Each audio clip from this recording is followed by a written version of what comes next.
بسم الله الرحمن الرحيم، والصلاة والسلام على أشرف المرسلين سيدنا محمد وعلى آله وصحبه أجمعين. هلا حبايبي، شلونكم؟ أخباركم؟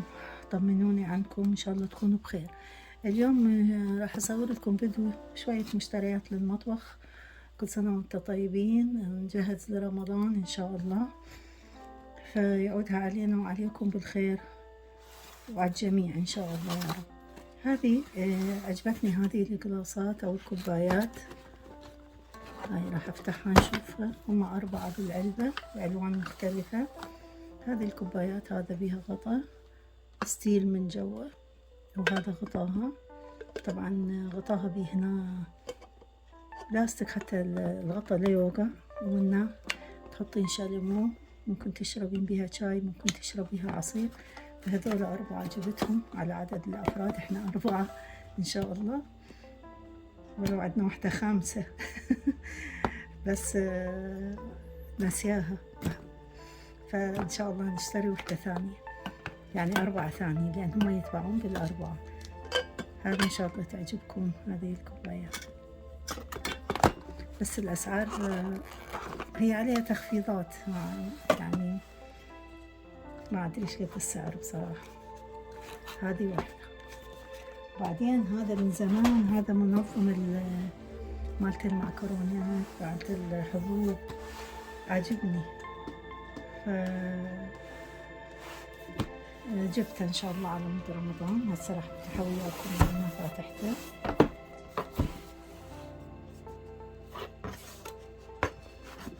أفتحه وأرجع لكم يعني قوي. هسه راح نفتح الكرتونة مع بعض. الكرتونة طبعا هي مكتوب عليها بيها 8 علب، وهذه العلب أحجام مختلفة ومصنوعة من مادة الأكريليك، والغطاء بتاعها محكم وحلو جدا. فهسه راح نفتحها. طبعا بعد ما نفتحها بيها ورق من جوا، راح أشيله وأغسلهم وأنظفهم وأمسحهم، وراح نحط بيهم المواد اللي احنا عاوزين نخزنها فيهم لشهر رمضان.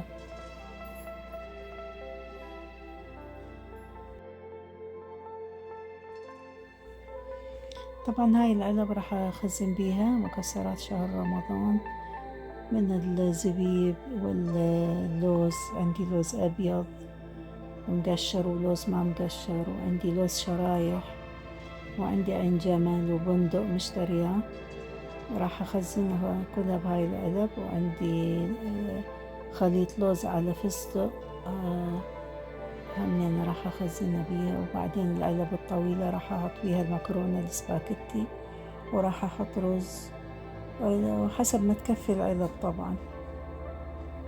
فيا رب تعجبكم هذه العلب، وبصراحة هي مفيدة بالذات. يعني أنا عندي المطبخ بيه مخزن، والمخزن بيه رفوف، فراح احطها على الرفوف.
هذا الفيديو مالتنا لهذا اليوم. إن شاء الله يعجبكم الفيديو، ويا رب يبلغنا رمضان بصحة وعافية وسلامة، وربنا يوفقنا ويوفق الجميع إن شاء الله، وربنا يفرجها عن الناس كلها، وكل واحد يحقق الأمنية اللي يتمناها.